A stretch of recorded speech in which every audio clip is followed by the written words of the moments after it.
Call this meeting to order. Would you please stand with me and recite the Pledge of Allegiance? I pledge allegiance to the flag of the United States of America and to the republic for which it stands, one nation, under God, indivisible, with liberty and justice for all. Thank you. Welcome, everyone. The first item on our agenda would be our commission reports, and we do these in the beginning, and each of us have different things we do during the week, activities, and so this is the time when we talk about them. So, Commissioner Pennell. I have, on Saturday, I'll be coming down to award the prizes at the Peninsula Art Show, so I'm looking forward to that Saturday afternoon. All right, Commissioner Olson. Tomorrow I'm going to go to the County Commission meeting, and then on the afternoon I have a Mason Transit Committee meeting. That's my week. All right. And I will be on Wednesday attending a Criminal Justice Committee meeting, and then also on Thursday I'll be attending a MACECOM meeting, and along with the other things that we do, that's what we're going to be doing this week. Next is the opportunity for general public comment. You know, most people that come to these meetings know we have 2 times or more when we allow the public to come and put their input in, and this is one of them. If you'd like to say something, you just have to come and sign up the sign-up sheet, you know, with the name and address, and we welcome the information and community comments. And so this is that opportunity. Seeing none signed up at the moment, we have. Would you like to speak now or later? Now. Now? Oh. Well, I guess I couldn't see as far as that, so we have some people that are going to speak tonight. All right. All right. Well, let's just start right at the top. And Gail, is there someone named Gail? Would you like to come in? We do a little 3-minute thing here, so. Good evening. My name is Gail Strauss, and I live at 30 Southeast Mount Constance Court in Shelton. Last week I read the article in the Journal regarding the poorly maintained houses and buildings in the city. And I was very pleased to see that one of the proposals presented to the commissioners would amend the city code to require owners of rental properties to secure a business license, and would establish an annual inspection of rental properties to make sure that minimum fire and safety standards are met. I am very much in favor of making this a requirement of owners of multi-unit dwellings and owners of multiple rental homes. I can't emphasize enough how important it is that the city adopt a code that would address the substandard living conditions that many renters experience in Shelton. I work for Shelton School District, and I manage a number of programs that try to address the needs of the many low-income families and students in our district. Some of the staff I supervise conduct regular home visits to families living in rental properties that have significant safety, plumbing, and mold issues that their landlords have failed to address. This causes all kinds of problems for the children, resulting in chronic colds and respiratory infections that affect their health, school attendance, and ability to learn.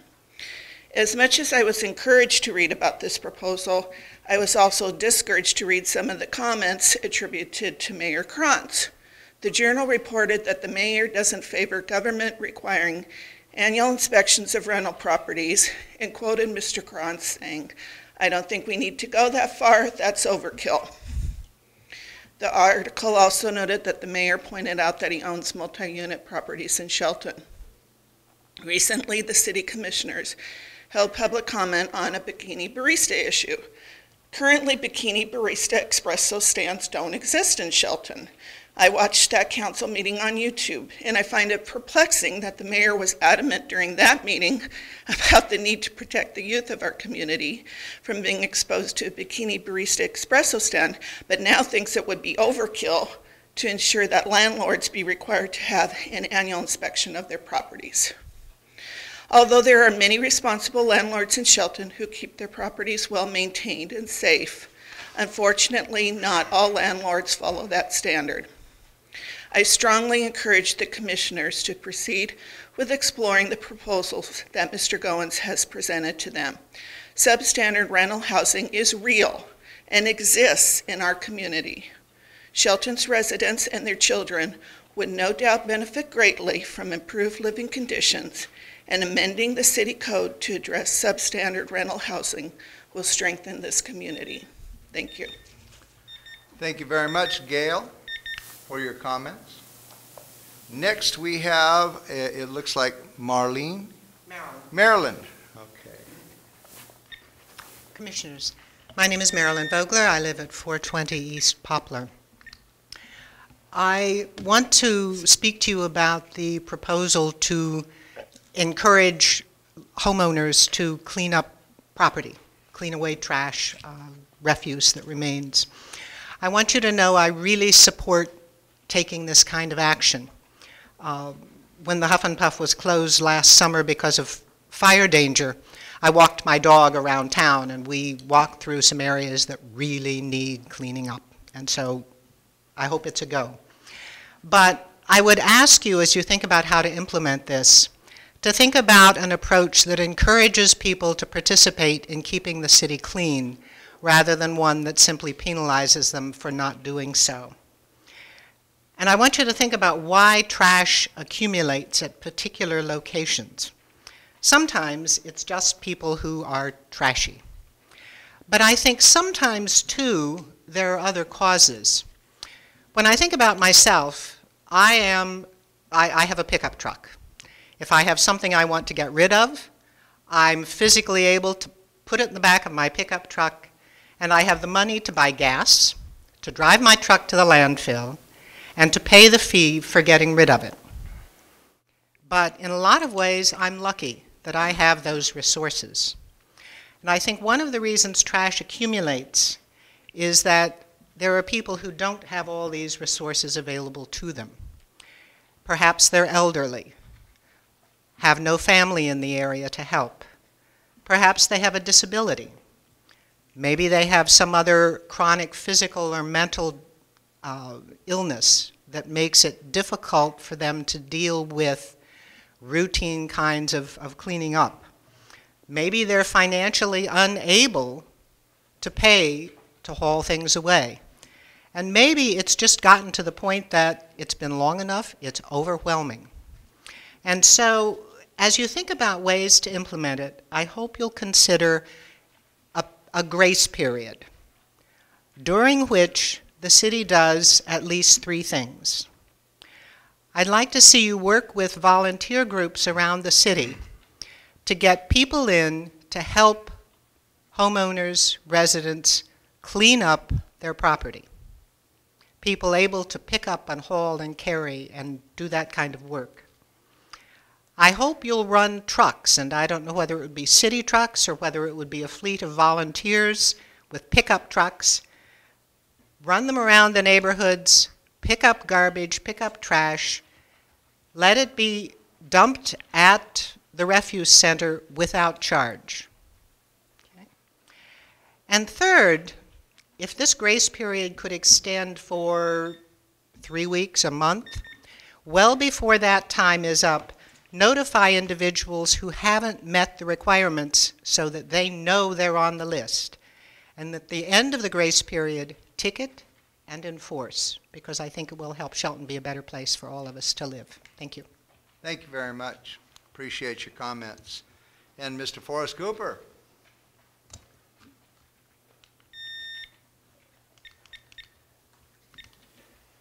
Thank you, Commission and Mayor. I'm Forrest Cooper. I own the property at 409 West Railroad Avenue. And I'd like to respond to the abatement top 10 list from last week's Commission meeting. After reviewing the residential and commercial properties on the list, I understand the abatement of all but one of the properties, and that's the old bowling alley on First Street. Most of the structure itself seems to be structurally sound, except for the back third of the building. It seems to me the only reason it's on the list is because of its aesthetics from the front and the sagging roof line on the back third. If I could share, I have an actual historic photo of the building, if I could share that with you guys. Sure. All right, back in its heyday. Yeah, you probably bowled there once or twice, huh? No, I'm not that old, but...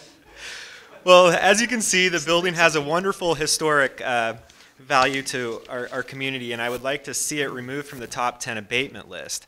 Within the last 5 years, there have been attempts to begin the process of renovating this building by the owner, which leads to the possibility of future renovation, even though it's not taking place right now. There have been some attempts. An example of a building that 5 years ago probably would have been on this list and now has a new facade and roof and is an absolute beautiful building is the old hotel building on Front Street across from the truck entrance. This building currently sits unfinished inside, waiting for a tenant. However, even empty, it serves our historic downtown. A total cost for abatement of the 10 structures on the list by a city official at the last meeting said it would be around $250,000. I would suggest the city might look at ways to clean up properties such as this commercial building by possibly replacing the aging facade or add a little paint rather than spending even more money to take it down and lose part of our history. Some other good ideas might be to possibly have our folks who need community service hours maybe go around and help clean up the facilities, and then get some folks in that could help secure the buildings. There are some that are very dangerous though. However, I really feel that this building should be removed from the top 10 list. I think it does have future potential, and by looking at the old photo there, you can see the facade had a really cool old town facade to it, and it is right on one of our main streets. So in a time when new development is taking place uptown and all around us, it's more important than ever to protect the historic integrity of our downtown. Thank you so much. Thank you very much, Mr. Cooper. Appreciate your comments. Yeah, I think that that list is not, I don't think the list is like concrete. You know, I don't know, maybe it is, but as far as I'm concerned, you know, I do look at that building. Sorry if I'm taking someone else's time, but I do look at that building and I look at the nice straight line, then the back, it does this. So I imagine if a contractor was good and creative and had money, wanted to cut the back part off and, you know, bring it up to code and try and fix it all up, I suppose it's possible that that building could be restored.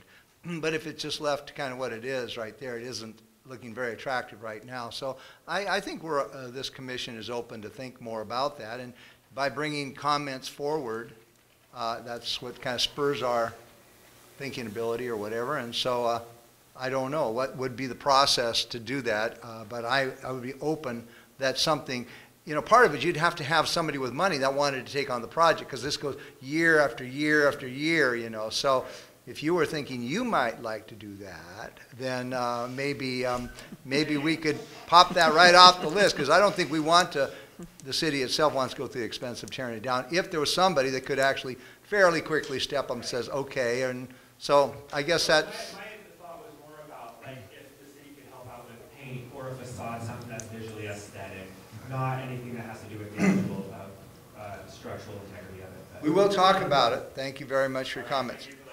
I did want to respond one thing also to Gail's comments. And I don't think, this is the first time that I'd heard that presentation about building, which would be, is a license for all rental units and inspection. And what? In the paper. Yeah, no, first time I heard about it last meeting, not this meeting, because the paper quotes what I said. I obviously heard about it when I talked. So I think actually we're 100% in agreement on what needs to be done. It's how you do it. And we have talked about it, and we are still talking about what to do. I think I would like to see a real strong and quick process on literally tearing down the empty vacant houses that are being used as basically places where people can go and take drugs and spend the night. I would like to see those eliminated very quickly. But as far as the rental housing stock, why would you, just an opinion, why would you put a license on somebody that has a brand new multifamily unit or a house that looks very clean and is neat? And so I think that we need to refine that a little bit, because if we have a difference of opinion on this, and we will be talking more about this, there's a right and a wrong way to do something. I think we all want this, every one of these houses to be cleaned up. We don't want bad landlords. We don't want drug houses. We don't want, no.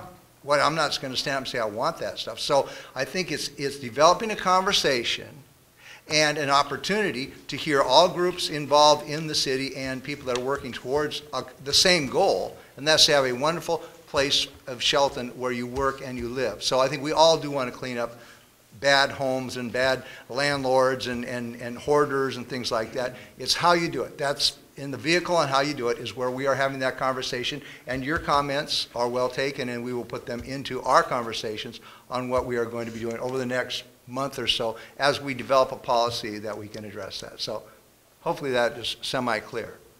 Moving on, we have... Vicky had, yeah. I did want to read an email that I got in the mail. Microphone. An email. Microphone, please. Yes. You're on.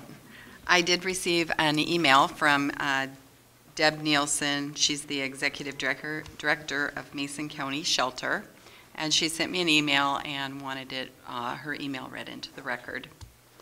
And she says, I would support landlords having to secure a business license from the City of Shelton. They collect an enormous amount of money and should be held to some fiscal accountability. Also, establishing annual inspections of rental properties would be a good thing, but perhaps only for the landlords with 4 or more properties. Small landlords would put a huge burden on the city or whoever would be doing the inspections. We are landlords and we do our best to keep our rental properties in healthy and safe conditions and expect others to do the same. Thank you. Yeah, the conversation is just getting started, and so we are going to be talking more about this in the near future. Are we ready for a reading of the consent agenda? Has my fellow commissioners had ample time to review the material in the consent agenda? If so, could we please have a reading of the consent agenda? Consent agenda, vouchers numbered 80714 through 80829 in the amount of $551,567.14. Payroll warrants numbered 68974 through 69156 in the amount of $601,922.17. Transfer and direct banking fees in the amount of $222,756.33. Manual warrant numbered 80713 in the amount of $150 to Department of Fish and Wildlife for hydraulic project approval. Commission meeting minutes from study session of March 25th, 2013, business meeting of April 1st, 2013.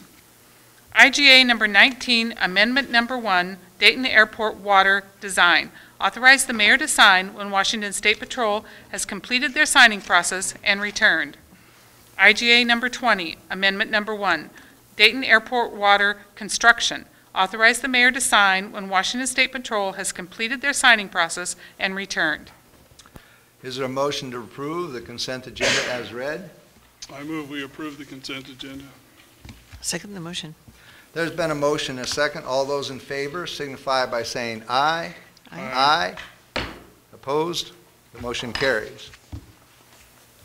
There's no old business at this time, but there is some new business, and we're going to be having a briefing from our Community Economic Development Director, Steve Goins. So, Steve.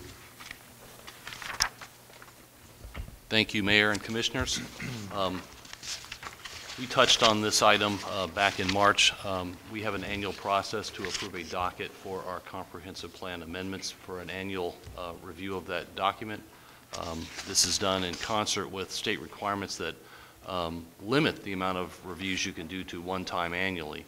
And so we established a process so we can review and consider what we would include in that docket. What you have before you today is a resolution that would essentially set that docket into place for this year's amendment. We discussed 3 items as part of the last briefing, and I only have some amendments and updates to that for you tonight. We're still recommending those 3 same items be considered. The first item was a comprehensive plan amendment to expand the urban growth area, requesting that in concert with Mason County, and to establish an area for some industrial land, rezoning portions of land that's in the county currently for industrial uses. That, as it was initially described, was about 450 acres of land, predominantly straddling the Dayton Airport Road, Highway 102, and included about 4 property owners. In subsequent conversations, a landowner to the south, Green Diamond, has expressed some interest in being considered in that as well. So the amendment as we're proposing it would include those Green Diamond holdings as well as part of the initial review.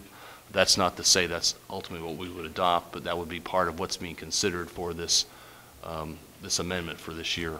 The second item was a consideration for re-looking at our downtown zoning district and not only the configuration of the district, but what uses we would want to ponder within that district and what is appropriate. There's a portion of that land that's along First Street that may not connect as well to the downtown, may serve a different purpose than the downtown district, and there's, I think, a lot of valid reasons to reconsider whether that should have some different types of uses and activities allowed. That also gives us an opportunity to consider what we're doing downtown, revisit our goals and objectives, and rethink whether that's appropriate or we want to amend that as well. The last item is more of a housekeeping item here. We would like to incorporate our transportation improvement program as well as the long-awaited sewer comprehensive plan into this year's docket and adopt those as part of this annual effort. I brought some maps here that I thought I'd just briefly walk you through to describe the first two items in a little more detail.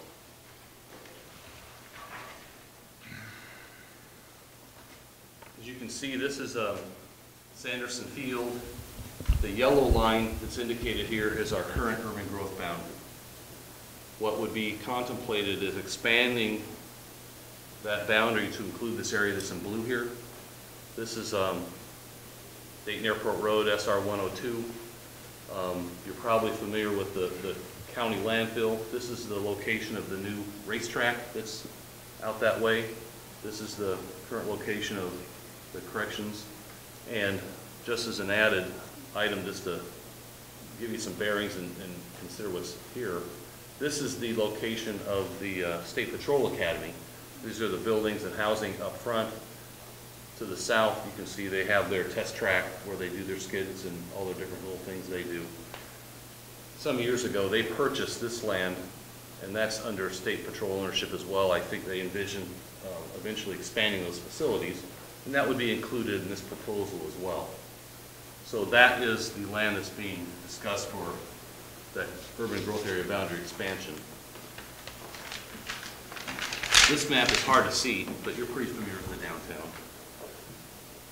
This is a block each side of Railroad, and it might be hard to make out from where you are, but you can see that green zoning district, doglegs to the south here, and it goes all the way to Goldsboro Creek, basically, on the west side of the First Street SR3.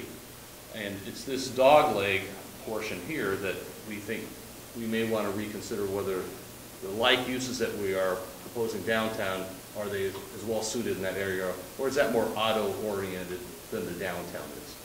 And then again, we can assess whether the current menu of uses that we allow downtown is something we want to continue or readdress that in that process.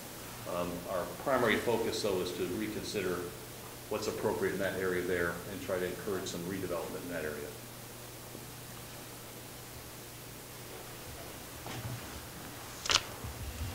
Our recommendation is that you place this resolution on the consent calendar. As one last bit of information for this, we wanted to accompany this with a memorandum of understanding with the property owners that would be engaged in the urban growth area boundary expansion, as well as with the county. We're not ready to bring that forward yet. Before we really can move that project forward, we need to have some understanding of that structure, and I anticipate bringing that forward as soon as I can in the coming weeks. If that isn't forthcoming, I'll bring back another alternative for you to consider, but we'd like to include this on the docket so we cross that hurdle, and how that's structured we'll hopefully address here in the coming weeks. Any questions or comments? Yeah, I got some questions and comments. What does this commit us to as far as irreversible, as far as if we go ahead and adopt this, what does that mean? Well, the commitment is pretty limited, but what it is indicating is what you are willing to consider for this year's comprehensive plan amendment. What's more telling is what it's not on here. And if someone comes along and May or June and says, can I add something else to your docket? We can't do that. This is the opportunity to say what is on the docket. We can take items off the docket, and we're not committed to seeing these through, but what it does do is limit what we can add later. If something comes along after this meeting, that's going to have to be considered as part of our 2014 update. So if as you say, we're working with the county as far as a partnership on this, if they back out, decide not to participate, what does that mean for us if we go ahead and put this through for the city? If we are unable to assemble the partnership that is being discussed now, I will bring back what that means for that particular docket item, whether that's the city has to get in front of that, or it's a different structure, or how we see that moving forward. Certainly the commission would be able to say we don't see that particular structure working for us at this time and could remove it from the docket. So we do have a chance to bail out, so to say. You bet. At any point. Is my understanding, this is just, this is like just what we are, these are the projects before us that we are in negotiating and contemplating for this next coming year. This, by putting this on the consent agenda, it doesn't lock us into anything. We can still move around on that. Yeah, again, the limitation is this is establishing what we have talked about considering and placing as part of our agenda for this year's annual update. The reason the state, I believe, establishes this as an annual process is there's a lot of environmental factors to consider, and they don't want a city or an agency to looking at those in a piecemeal fashion. They'd rather have us look at that comprehensively. And so this is part of getting behind that effort and trying to decide this year, this is the elements that we're going to look at now.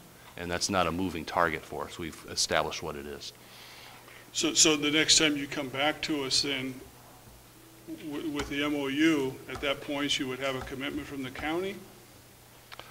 Either I will have a firm commitment from all parties as to what they believe is a fair structure for roles and responsibilities, or it will be different than we believe we're trying to move forward, and I'm not sure what that might look like, but we will bring forward something, whether it's that full partnership with the property owners, the county, and others, or some other combination for the commission to consider once we've given this a little more time.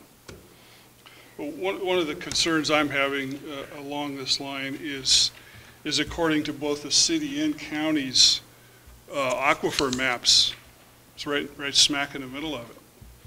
You know, and I haven't heard any talk of what kind of industry is going to be allowed or not allowed, and how that's all going to fit together. So I have a big concern with that it's in our critical aquifer recharge area, no matter whose map you look at, the city or the counties. Yeah, the mapping of the aquifer recharge area, the area itself, the city and county's maps are pretty consistent. The designation of those one or two areas is not consistent. This is an opportunity to revisit that, and it's certainly a concern as part of what we would consider as appropriate use there, and what the limitations are of that. And I'm certain that would be one of the most important environmental elements that this process would review during its course. I think it's important to go back to what you said initially, too, Steve, just as clarification, that the important thing about setting this docket is not what it limits us to, it's what it limits us from. And we only get one comp plan update a year. So this sets the docket for the 2013 effort. And I think that's important because, you know, we've had experience in the past of folks coming in September or October even and saying that they want to get on this year's comp plan update. Well, you either do that in a rush or you tell them, no, you have to postpone that until next year. And so that's why we adopted this plan of setting the docket early in the year so that we know what we're going to be doing for the amendment for that year, and if somebody else comes along, we can legitimately say, no, our process says, you get on the docket now, or you wait until the following year. Because we are, again, limited to only one each year. That's exactly right, and the first item in particular is a pretty complex discussion, and we want to have enough time to do the work it takes to be able to tell you what the effects are and have a full analysis. And that would be unfair to the other items if, for example, that was the type of item that came along at the 11th hour and wanted to get rushed through, and you didn't have the time to complete that process. Now everybody's held up. Right, and it does give us time to address things like the aquifer and others issues as well. I mean, there are several issues out there that need to be addressed and need to be done thoughtfully. So. Belabor this, but I want to be sure that we've got this clarified too. What we're talking about is a map amendment for the comp plan. It is not a development application. Now, we're actually thinking that that's going to come, which is why we would include it in the within the urban growth area. I'm not sure how much detail you're going to want to get into to do a map amendment as opposed to a specific project, because you don't know what's going to go there, and so.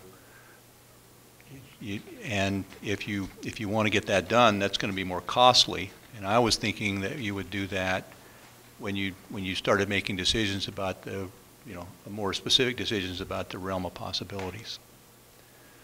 So I know that there's concern about the kinds of potential uses can go there, and we're not going to try to decide that at this point. So. Or at least I don't think that we should try to decide that at this point, just trying to assign a zone to it. That's essentially what we're doing.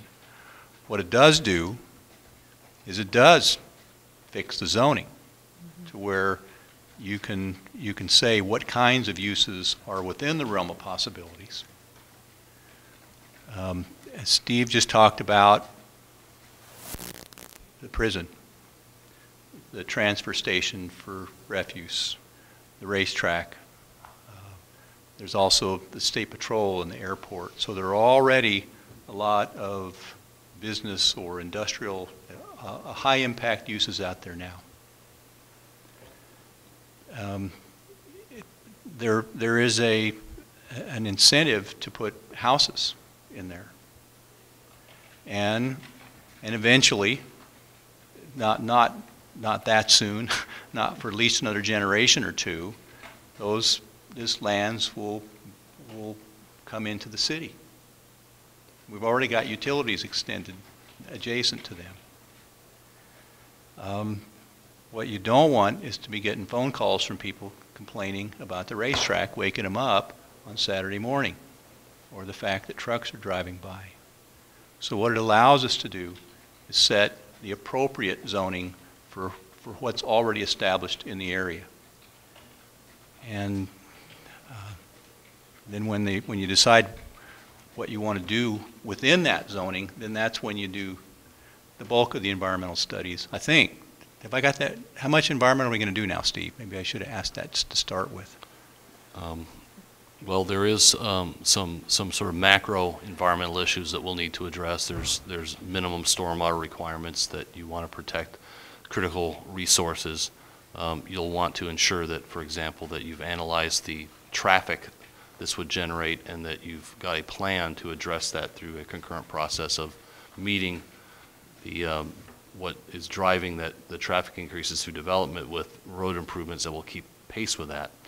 And those are some of the larger issues your comprehensive plan gives you, is that roadmap to success, if you will.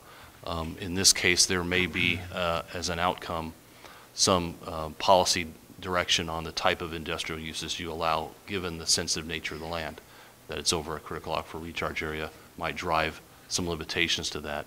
But as Dave said, we're not contemplating any sort of development proposal now at all. And that in itself will have its own separate environmental issue or environmental review once an application's made. Any more questions or comments? If we don't do that, can the county proceed with it on their own? Or do they need us as a partner? The county could proceed with this on their own. I think they're largely looking to us because of the likelihood this would eventually be in the urban growth area.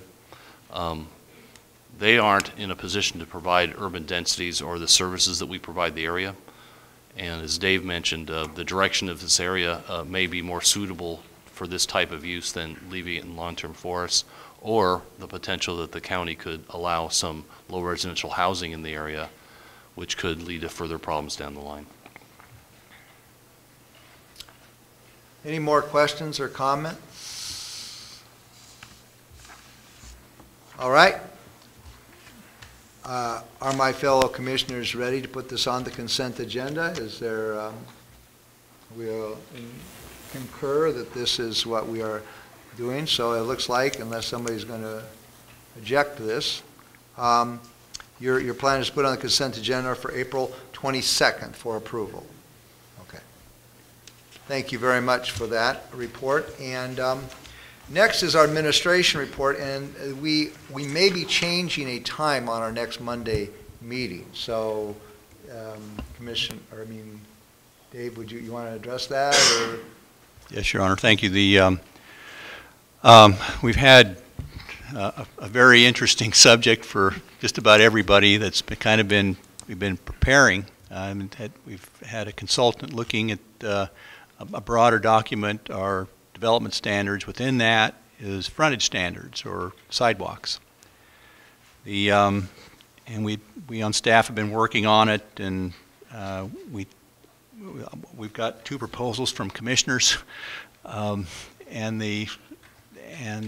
so we're trying to factor all it in. We had planned, rather than trying to do another retreat, let's just take a study session and devote a significant portion of that and treat it as though it's a retreat, and then make a presentation to you and see if we can, and then start making decisions about this subject. Our challenge is that our next regularly scheduled meeting is 2 o'clock next week, and there's one of our commissioners cannot be there for very good reasons, I might add. So I talked at the start of this meeting with Mayor Kranz, and he said, well, why don't we just move it from an afternoon session into an evening session and have it at 6 o'clock instead of at 2. It is somewhat interesting to members of the public, and so they'll have a better chance for them to be there, and we'll just have our discussion in the evening instead of in the afternoon. If that's agreeable, then sounds good to me. So that was okay. So that concludes my administration report then. So we're just going to move that time. We're going to go ahead and make it for the evening next on the 22nd. Okay, that sounds fine. There's another opportunity for general public comment. If anybody'd like to say anything, we welcome those things. Usually we like 1 comment per meeting, but because Forrest, we love you so much, come on up, give you another 3 minutes. You don't have to re-sign in, but I'm going to keep you to the 3 minutes. All right, this is just a quick one too. All right. This was all sparked this morning. As many of you know, I'm out walking around town a lot.